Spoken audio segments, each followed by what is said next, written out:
Hello दोस्तों, स्वागत है आपका TET to super TET channel पर। जैसा कि हम लोग सीटेट के प्रीवियस ईयर क्वेश्चन पेपर को कंटिन्यू सॉल्व कर रहे हैं, तो उसी के क्रम में हम लोग जुलाई 2019 में हुए एग्जाम के क्वेश्चन पेपर को सॉल्व कर रहे हैं। उसका जो है दूसरा वीडियो है, जिसमें जो है हम लोग मैथ के पेडागॉजी के 2-4 क्वेश्चन करेंगे। उसके बाद जो है कैलकुलेशन टाइप क्वेश्चन को सॉल्व करेंगे। तो आप जो है कंटिन्यू वीडियो को देखते रहिए लास्ट तक। और आज जो है आपको बहुत कुछ यहाँ सीखने वाला मिलने वाला है। यहाँ आप देखेंगे कि जो है बहुत बड़े बड़े क्वेश्चन जो है आप बिना पेन के सॉल्व कर पाएंगे।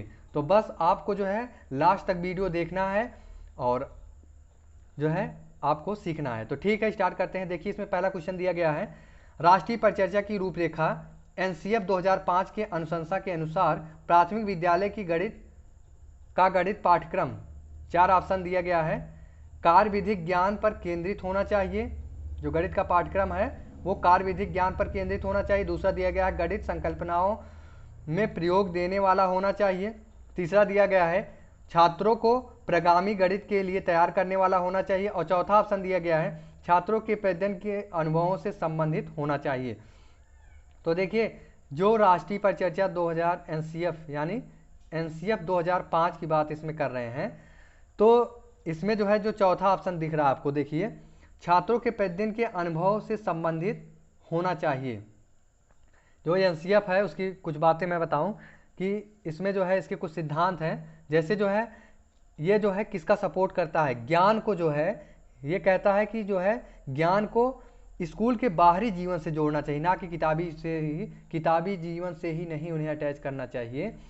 उन्हें जो है बाहरी वातावरण से जो है उन्हें उससे को रिलेट कराना चाहिए, संबंधित कराना चाहिए। तो जो पहला चौथा ऑप्शन है ये सही हो जाएगा उस हिसाब से।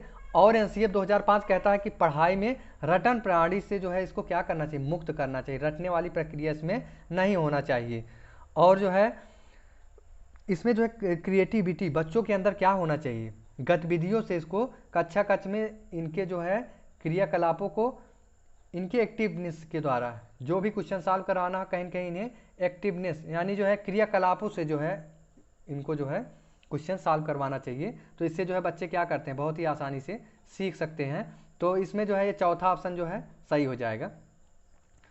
अगला क्वेश्चन दिया गया है, 2 दशमलव वाली संख्याओं के गुणन, जैसी कि 3.5 गुणे 2.5 बराबर 0.06 की संकल्पना को समझाने के लिए निम्नलिखित में से कौन सा शिक्षण अधिगम साधन उचित है। 4 ऑप्शन दिया गया है, टेलर का गिनतारा, दूसरा है संख्या चार्ट, तीसरा है ग्राफ पेपर और चौथा है डायनिस ब्लॉक्स। अब देखिए, यहां बात कर रहे हैं कि कौन सा शिक्षण अधिगम उचित होगा। देखिए, गणित की बात है और बच्चे को सिखाना है वो, यानी प्राथमिक बच्चे, यानी कितने वर्ष का होगा वो, लगभग जो है 11 वर्ष तक मान सकते हैं आप, 10 से 11 वर्ष तक का। तो इनको सिखाने के लिए जो है ग्राफ पेपर और टाइल्स आज चीज़ को, ऐसी चीज़ों का प्रयोग किया जाता है जो कैसी हो, जो मूर्त टाइप का हो, यानी कंक्रीट टाइप का मूर्त रूप में होना चाहिए, जिससे क्या होता है बच्चे जो है बहुत ही आसानी से सीख पाते हैं। ग्राफ पेपर की बात किया जाए तो ग्राफ पेपर में क्या होता है, प्रतीकों का प्रयोग किया जाता है, चिन्हों का प्रयोग किया जाता है, जिससे बच्चे आसानी से सीख जाते हैं। तो इसमें कौन सा ऑप्शन सही हो जाएगा, सी ऑप्शन इसमें सही हो जाएगा। तो अगला क्वेश्चन इसमें देखते हैं। अगला क्वेश्चन दिया गया है, देखिए, इसमें कह रहे हैं कि प्राथमिक स्तर पर विद्यार्थियों के गणित अधिगम का मूल्यांकन करने के लिए निम्नलिखित में से कौन सी प्रभावशाली योजना नहीं है। इसको विशेष ध्यान देना है, नहीं है। 4 ऑप्शन दिया गया है, विद्यार्थियों की त्रुटियों को जानकर उनके तर्क का विश्लेषण करना, ऐसे कार्यों की अभिकल्पना की जाए जिनमें एक से अधिक स्तर के उत्तर प्राप्त हो सके, मुख्यतः समूह संचालित कार्यों का प्रयोग किया जाए। और चौथा दिया गया है, ऐसे कार्यों की संकल्पना की जाए कि यंत्रवत रटने और संकल्पना समझ में अंतर किया जा सके। तो देखिए, इसमें जो तीसरा ऑप्शन दिया गया है वो, देखिए यहाँ बात की जा रही गणित की, मैथ की बात की जा रही है। तो इसमें जो है समूह संचालन कार्यों का प्रयोग करके किया जाए, यानी जो है देखिए प्रभावशाली विधि नहीं होगी, क्योंकि गणित को सिखाने के लिए आप इसका समूह संचालन का प्रयोग करके उन्हें जो है आसानी से नहीं सिखा सकते हैं। और जो चौथा ऑप्शन आप देख रहे होंगे चौथा ऑप्शन में जो है आप सोच रहे होंगे यहाँ रटने की बात किया जा रहा है, तो ये जो है सही होना चाहिए, प्रभावशाली विधि ये नहीं है। लेकिन यहाँ आप ध्यान से देखिए, इसमें कह रहा है रटने की बात नहीं कर रहा है, इसमें कह रहा है ऐसे कार्यों की अभिकल्पना की जाए कि यंत्र रटने और संकल्पना समझ में दोनों में अंतर किया जा सके। रोट मेमोराइजेशन और कंसेप्चुअल अंडरस्टैंडिंग में अंतर किया जा सके, इसकी बात कर रहा है, अंतर की बात कर रहा है, ना कि रटने की बात कर रहा है। इसलिए जो है ये ऑप्शन क्या होगा, गलत हो जाएगा। तो प्रभावशाली विधि जो है इसमें कौन सी नहीं है, समूह संचालन विधि। मैथ के लिए, गणित सिखाने के लिए समूह संचालन विधि जो है उपयुक्त नहीं है, यानी तीसरा ऑप्शन क्या होगा, सही हो जाएगा। अगला क्वेश्चन दिया गया है, गणितीय अध्यापन को प्रभावी बनाने के लिए निम्नलिखित में से कौन सी विशेषता नहीं है। 4 ऑप्शन दिया गया है। एक नई संकल्पना का परिचय देने के लिए समय के नियम का कठोरता से पालन करना। दूसरा है छात्रों की त्रुटियों के प्रतिरूपों पर केंद्रित होना। तीसरा है प्रतिदिन के अनुभवों के साथ संबंध स्थापित करना। और चौथा दिया गया एक ही संकल्पना के लिए विभिन्न शिक्षण अधिगमों का प्रयोग करना। तो इसमें कह रहे हैं कि कौन सी प्रभावी जो है विशेषता नहीं है। तो इसमें जो है पहला ऑप्शन जो दिया गया है वो सही हो जाएगा। इसमें कह रहे हैं कि नई संकल्पना परिचय देने के लिए समय के नियम का कठोरता से पालन करना चाहिए। तो ये ऑप्शन क्या हो जाएगा, ये जो है गलत हो जाएगा, यानी जो है यही ऑप्शन क्या हो जाएगा, सही हो जाएगा। ये प्रभावशाली विधि जो है विशेषता नहीं है। तो और अगला जो क्वेश्चन दिया गया है इसमें देखिए, अब जो है यहाँ से जो है कैलकुलेशन टाइप क्वेश्चन स्टार्ट हो रहे हैं। तो आप जो है देखिए बहुत ही आसानी से, आप जो है बहुत ही आसानी से क्वेश्चन को सॉल्व कर लेंगे। आपको पेन की ज़रूरत ही नहीं पड़ेगी, बहुत थोड़ा सा आपको जो है पेन चलाने की ज़रूरत पड़ेगी और जो है बहुत ही आसानी से आप जो है क्वेश्चन को जो है सॉल्व कर लेंगे। तो देखिए इसमें क्या है, एक स्कूल में आधे छात्र बैडमिंटन खेलते हैं, 1/4 छात्र वॉलीबॉल और 1/8 टेनिस खेलते हैं, 1/16 छात्र शतरंज खेलते हैं और बाकी तैराकी के लिए जाते हैं। यदि वॉलीबॉल खेलने वाले छात्रों की संख्या कितने दी गई है, 160 दी गई है, तो कितने छात्र शतरंज खेलते हैं, ये पूछा है। देखिए वॉलीबॉल के जो है छात्रों की संख्या दी गई है। देखिए इसमें आपको जो है कुछ नहीं करना है, बस आपको क्या करना है, आधे छात्र बैडमिंटन खेलते हैं, आधे छात्र 1/2 और 1/4 छात्र क्या खेलते हैं, 1/4 छात्र खेलते हैं वॉलीबॉल खेलते हैं और 1/8 छात्र क्या खेलते हैं, टेनिस खेलते हैं और 1/16 छात्र क्या खेलते हैं, शतरंज खेलते हैं और बाकी तैराकी खेलते हैं। तो बाकी तैराकी खेलते हैं, यानी मान लीजिए उनके बारे में नहीं दिया गया तो कितना तैराकी वाले यक्ष हैं और ये पूरा मिला के कितना हो जाएगा, 1 के बराबर हो जाएगा। बस आपको इसी तरह से करना है, सारा जितना दिया गया है जो है उसको क्या करेंगे, ऐड कर लेंगे। आधा छात्र बैडमिंटन खेलते हैं तो 1/2, 1/4 छात्र वॉलीबॉल खेलते हैं 1/4 और 1/8 टेनिस खेलते हैं तो 1/8 प्लस 1/16 छात्र क्या खेलते हैं, शतरंज खेलते हैं और बाकी तैराकी खेलते हैं, उनकी संख्या नहीं दी गई तो क्या मान लेंगे, यक्ष मान लेंगे। और ये टोटल मिला के किसके बराबर होगा, 1 के बराबर हो जाएगा, 100%, यानी 1 के बराबर हो जाएगा। अब आपको क्या करना है, यक्ष को उधर लेके जाना है और 1 को इधर लेके आना है। तो यहाँ से क्या हो जाएगा, यहाँ हो जाएगा, अब 1 इधर आएगा तो क्या हो जाएगा, -1 हो जाएगा और यक्ष उधर जाएगा तो किधर हो जाएगा, -x हो जाएगा। क्यों, यक्ष इधर जो 1 है, 1 जो दिया गया है वो जो है जो 1 दिया गया इधर प्लस में है तो इधर आएगा जो है तो ये क्या हो जाएगा, माइनस हो जाएगा। यहाँ जो है -1 हो गया और यहाँ यक्ष जो है किस में है, प्लस में है, तो इधर जाएगा बराबर के उधर तो -x हो जाएगा। अब देखिए, अब इसको क्या करिए, एलसीएम ले लीजिए। एलसीएम ले लेंगे कितना हो जाएगा, 2, 8, 4, 8, 16 और 1 के नीचे 1 मान लीजिए। तो इनका एलसीएम लेंगे तो कितना हो जाएगा, टोटल इसका एलसीएम हो जाएगा 16। तो 16 हो गया। अब देखिए 2 से इसमें भाग दीजिए, 2 8 16, तो यहाँ से जो है 2 से आप इसमें भाग देंगे 16 में, 2 8 16, 8 बार जाएगा, 8 का गुणा किसमें होगा, 1 में होगा तो कितना आएगा, 8 आ जाएगा प्लस। अब देखिए 4 से इसमें जो है भाग दीजिए 16 में, 4 चौक 16, 4 बार जाएगा, प्लस 4 हो जाएगा प्लस 8 से आप भाग दीजिए, 8 दूनी 16, 2 बार जाएगा, तो 2 गुणा 1 में ऊपर करेंगे तो कितना हो जाएगा, 2 कम 2, फिर प्लस 16 से भाग देंगे इसमें तो 16 में एक बार जाएगा और एक यानी एक ही हो जाएगा। और प्लस, अब देखिए यहाँ माइनस, यहाँ जो है कितना दिया गया, यहाँ जो है, यहाँ क्या हो जाएगा, यहाँ माइनस लगाएंगे क्योंकि यहाँ -1 है। अब देखिए -1 है, उसके नीचे भी कितना 1 है, तो 1 से जो है 16 में भाग देंगे, 16 बार जाएगा, यानी 16 को ऊपर गुणा करेंगे, 16 एकम 16। देखिए इतना आ गया, और बराबर कितना दिया गया, -x दिया गया है। अब देखिए, अब यहाँ 8 4 12, 12 2 14 और 1 15, 15 और माइनस यहाँ 16 दिया गया है, तो 15 - 16 बटे 16, यानी आ गया यहाँ पर 15 - 16 बटे 16, और ये बराबर किसके आ गया, -x के। अब यहाँ देखिए -16 में से 15 चला जाएगा, कितना आएगा, -1 बटे 16 आ गया, -1 बटे 16 बराबर क्या आ गया, x आ गया। अब देखिए हमें ज्ञात क्या करना था, हमें ज्ञात करना था शतरंज के खेल कितने, मतलब कितने बच्चे शतरंज खेलते हैं, शतरंज की बात कर रहे हैं। तो देखिए 1 बटे 16 आ गया किसका, ये आ गया जो है तैराकी खेलने वाले, इन्हीं की जो है बारे में नहीं बताया, तैराकी की आ गया 1 बटे 16। अच्छा, यहाँ -1 बटे 16 दिया गया है और उधर बराबर में -x दिया गया, तो ये कैंसिल हो जाएगा, माइनस में, यानी x का मान कितना आ गया, 1 बटे 16 आ गया। तो यानी जो तैराकी है वो कितना आ गया, 1 बटे 16 आ गया, इनका भाग आ गया। इतने बच्चे जो है टोटल में से 1 बटे 16 भाग कितने खेलते हैं, तैराकी वाले खेलते हैं। अब देखिए इसमें लेकिन पूछा क्या गया है, इसमें पूछा गया शतरंज के छात्रों की संख्या। अब जो है आप देखिए यहाँ दिया गया है वॉलीबॉल के जो बच्चे खेलते हैं वो कितना दिया गया है, 160 है, और यहाँ वॉलीबॉल के लिए 1 बटे 4 कह रहे हैं, कितना, 1 बटे 4 जो है वो उनकी छात्रों की संख्या कितना दी गई है, 160 दिया गया है। और हमें जो है ज्ञात करना कितना, शतरंज की बात कर रहे हैं यहाँ पर, तो यहाँ जो शतरंज है उनके छात्रों की संख्या हमें ज्ञात करना है।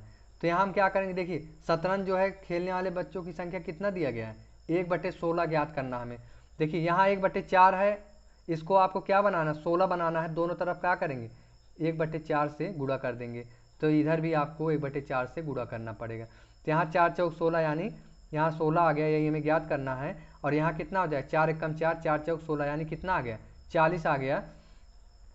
तो यानी जो है 1 बटे 16 मान लो कितना आ गया, 40 आ गया। यही हमें पूछा गया था कि जो है कितने छात्र शतरंज जो है खेलते हैं, तो कितना आ जाएगा, 1 बटे 16 का मान कितना आ गया, 40 आ गया, 40 छात्र। अब देखिए इसमें कौन सा ऑप्शन सही हो जाएगा, 40 वाला, यानी चौथा ऑप्शन इसमें सही हो जाएगा। ये तो जो है लॉन्ग प्रोसेस हो गया। अब आप सोच रहे होंगे इतना ज़्यादा, अब देखिए इतना समय नहीं लगेगा।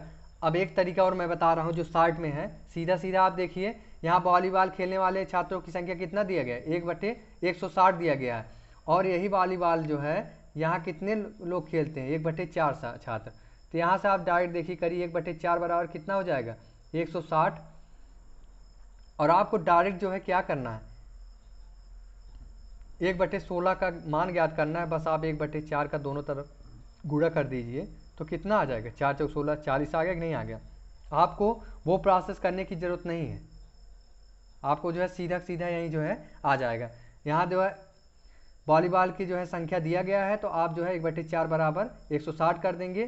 16 पूछा, 1 बटे 16 पूछा है, तो 1 बटे 4 को 1 बटे 16 बनाने के लिए क्या करेंगे, 1 बटे 4 से दोनों तरफ गुणा कर देंगे।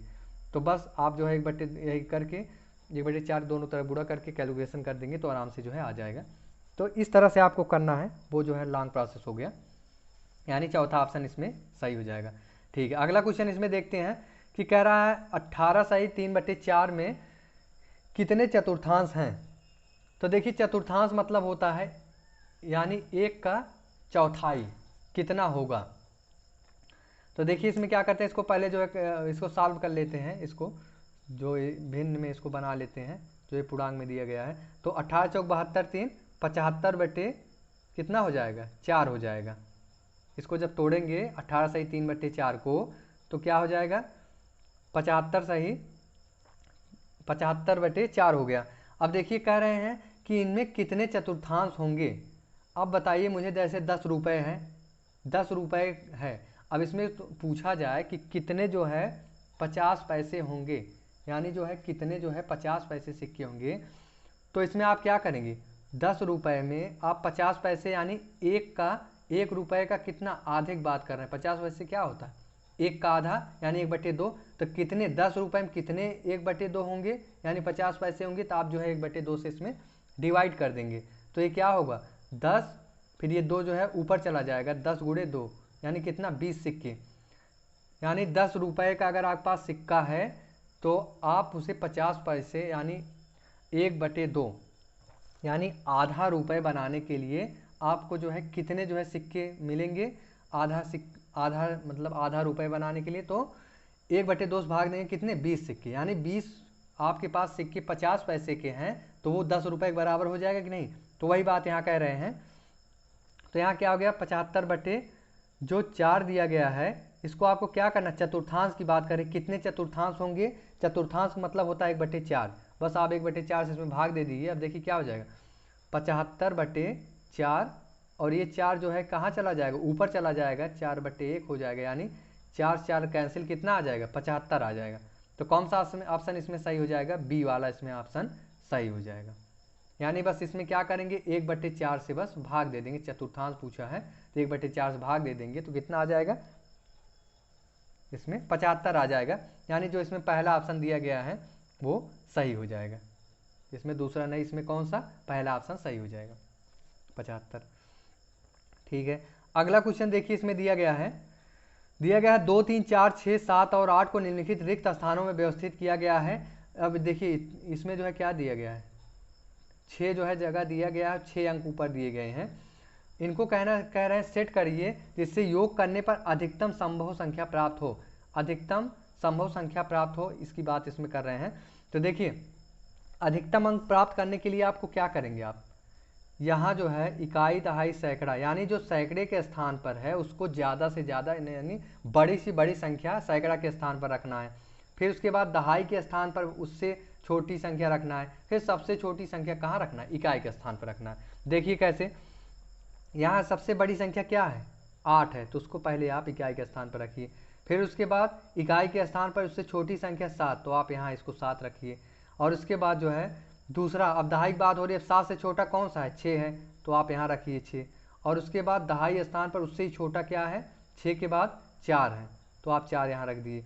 उसके बाद अगला इकाई के स्थान पर उससे छोटा 3 और उससे छोटा 2, अब इसको ऐड कर दीजिए, 3 2 5 हो गया, 6 4 10 हासिल 1 और 8 7 15 1 16 यानी 1650। कौन सा ऑप्शन सही हो जाएगा, पहला ऑप्शन इसमें सही हो जाएगा। यानी आपको यही ध्यान देना है कि क्या इकाई के स्थान पर सबसे छोटा अंक होना चाहिए, फिर उससे बड़ा होना चाहिए, और जो सैकड़े के स्थान पर है वो सबसे बड़ा होना चाहिए, क्योंकि यहाँ पूछा क्या है अधिकतम संभव संख्या की बात किया है, अधिकतम बड़ी से बड़ी। तो जो है जितना जो है बाएं तरफ जो है अंक बड़े होंगे उतनी जो है बड़ी संख्या होगी। तो आप समझ गए होंगे। देखिए अगला क्वेश्चन दिया गया है, देखिए अगला क्वेश्चन दिया गया है इसमें, देखिए इसको जो है बाद में देखते हैं, ये थोड़ा सा कैलकुलेट टाइप के हैं तो इसको आगे देखेंगे। देखिए 49वां क्वेश्चन दिया गया, 50 रुपये में एक पूर्ण संख्या जोड़ी जाती है, फिर वही संख्या 50 में से घटा दी जाती है, प्राप्त दोनों संख्या का जोड़ है। अब इसका क्या मतलब है, देखिए क्वेश्चन को सॉल्व करने से ज़्यादा क्या होता है आपको समझना जरूरी होता है कह के आ रहा है। क्वेश्चन बहुत ही सिंपल आते हैं इसमें, बस इसका लैंग्वेज थोड़ा सा घुमा देते हैं। देखिए 50 में एक पूर्ण संख्या जोड़ी जाती है, अब वो संख्या तो पता नहीं हमें, तो क्या करते हैं, मान लीजिए क्या जोड़ देते हैं, x जोड़ देते हैं। अब कह रहे हैं और फिर जो है वही संख्या 50 में से घटा दी जाती है, तो प्राप्त दोनों संख्या का योग क्या होगा। कह रहे हैं उसी संख्या में 50 संख्या में क्या होता, वही जो है पूर्ण संख्या क्या करते हैं घटा देते हैं, और फिर प्राप्त दोनों संख्या का क्या कर लेते हैं, दोनों संख्या का हम लोग जो है अंतर ले लेते हैं, जोड़ देते हैं दोनों को। अब देखिए क्या हो जाएगा, जोड़ेंगे तो कौन संख्या प्राप्त होगी, 50 प्लस x प्लस 50 और माइनस x हो गया। अब देखिए x और x जो है ये क्या हो गया, कैंसिल होगा, क्योंकि ये प्लस में है और ये माइनस में है, तो कितना आ गया 50 और 50 कितना हो गया 100 हो गया। तो बस यही हो गया, इसका आंसर हो गया। तो कौन सा ऑप्शन सही हो जाएगा, तीसरा ऑप्शन इसमें जो है सही हो जाएगा। तो ऐसे क्वेश्चन आते हैं, बस इसको समझना होता है, वही एक ही संख्या उसमें एक बार जोड़ी जा रही है, एक बार घटाई जा रही है, यानी एक बार प्लस हो रहा है, एक बार माइनस हो रहा है। तो एक बार प्लस हो रहा है, एक बार माइनस हो रहा है, संख्या सेम है, क्या होगी, दोनों कट जाएगी और जो संख्या रहेगी मेन वही जो है ऐड हो जाएगी। तो 100 हो गया। तो देखिए अगला क्वेश्चन दिया गया है, एक क्वेश्चन और कर लेते हैं। निम्नलिखित दिल्ली चेन्नई, देखिए इसमें जो है रेलगाड़ी की जो है समय सारणी जो है दी गई है। तो उसमें कह रहे हैं जो है कि निम्नलिखित में से कौन सा कथन सही है। इसमें सही पूछा है, कौन सा कथन क्या है सही है। तो देखिए इसमें बात कर रहे हैं, पहला ऑप्शन दिया गया नागपुर से चेन्नई की यात्रा का समय 15 घंटे 10 मिनट का है। अब देखिए इसको जो है आपको ऑप्शन से ही चेक करना होता है कि इसको इसी में सेट करना होता है। अब जो है जगह का यहाँ जगह दिया गया है, कहाँ से कहाँ तक आपको जाना है, कितने बजे वो आती है ट्रेन और कितने बजे जाती है, प्रस्थान करती है, ये सारणी दिया गया है दोनों तरफ। और ये स्थान का नाम दिया गया है नई दिल्ली, भोपाल, नागपुर, विजयवाड़ा और चेन्नई। यहाँ जाने के लिए उसके समय है, कितने बजे कहाँ पहुँचती है, कहाँ से कितने बजे निकलती है। तो इसमें कह रहे हैं पहला ऑप्शन जो दिया गया है कि जो है नागपुर से चेन्नई की यात्रा का समय 15 घंटे 10 मिनट का है। तो देखते हैं, चेक करते हैं। देखिए नागपुर का समय कितना है, नागपुर का समय, नागपुर देखिए कहाँ यहाँ पर है, इनका समय क्या है, नागपुर से चेन्नई की यात्रा का समय कितना है, चेन्नई की यात्रा यहाँ यानी जो है नागपुर से निकलते हैं तो देखिए 5:25 पर तो गाड़ी आती है, निकलती कितने बजे है वहाँ से, 5:35 पर। तो ठीक है 5:35 हो गया। और जो है कह रहे हैं चेन्नई की यात्रा का समय, यानी चेन्नई आपको जाना है तो वहाँ गाड़ी आकर रुकेगी, वो टाइम यहाँ लेंगे। आपको यही चीज़ ध्यान देना है कि इसमें जो है कौन सा टाइम लेंगे, जब ट्रेन आती है तब का समय नहीं लेंगे। जहाँ से आपको चलना होता है टाइम आपका कब काउंट होता है, जब आपकी ट्रेन चालू हो जाती है बैठने के बाद, यानी 5:35 पर आपकी ट्रेन चालू हुई तो आपका जो है टाइम ट्रेवल है यानी यात्रा का जो समय है वो शुरू होता है जब ट्रेन चालू होती है जिस स्थान से आप जाते हैं। और जहाँ पर जाके आप पहुँच जाते हैं जहाँ आपको जाना होता है, जैसे आप वहाँ पहुँचते हैं वही आपकी क्या होती है, स्टॉप टाइम होती है। तो यहाँ पर कौन सा हो जाएगा, यानी 5:35 पर यहाँ से आप निकले हैं और कितने बजे पहुँचे, 20:45 पर। तो देखिए 20:45 में क्या करेंगे हम, 20:45 में हम माइनस कर देंगे किसको, 20:45 में माइनस करेंगे 5:35 को, तो 5:35 को इसमें माइनस कर देंगे, बस जो है आ जाएगा। देखिए आप जब चले थे और जब पहुँचे तो पहुँचने वाले समय में उसमें जो स्टार्टिंग पॉइंट है वो समय को हम माइनस कर देंगे। तो देखिए 5 में से 5 गया कितना हो गया, 0 हो गया, और 4 में से 3 गया कितना, 1 हो गया। अब देखिए आगे, और यहाँ 20 में से 5 गया कितना, 15, यानी 15 घंटे 10 मिनट का समय लगा। देखिए इसमें ऑप्शन में भी क्या है, पहला ये ऑप्शन सही हो गया, आपको जो है और अन्य जो है ऑप्शन जो है चेक करने की ज़रूरत नहीं पड़ी। तो इस तरह से जो है हम क्वेश्चन को सॉल्व कर सकते हैं। तो ठीक है, यहीं पे वीडियो को स्टॉप करते हैं और जो है फिर इसका नेक्स्ट वीडियो मैं लेकर आऊँगा। तो आप जो है आपको वीडियो कैसी लगी आप जो है कमेंट के माध्यम से बताइए, और वीडियो को लाइक शेयर करिए, जो है ज़्यादा से ज़्यादा लोगों के पास आप शेयर करिए, जिससे जो है बहुत ज़्यादा से ज़्यादा लोग हमसे जुड़ पाएँ। तो ठीक है, थैंक यू, धन्यवाद।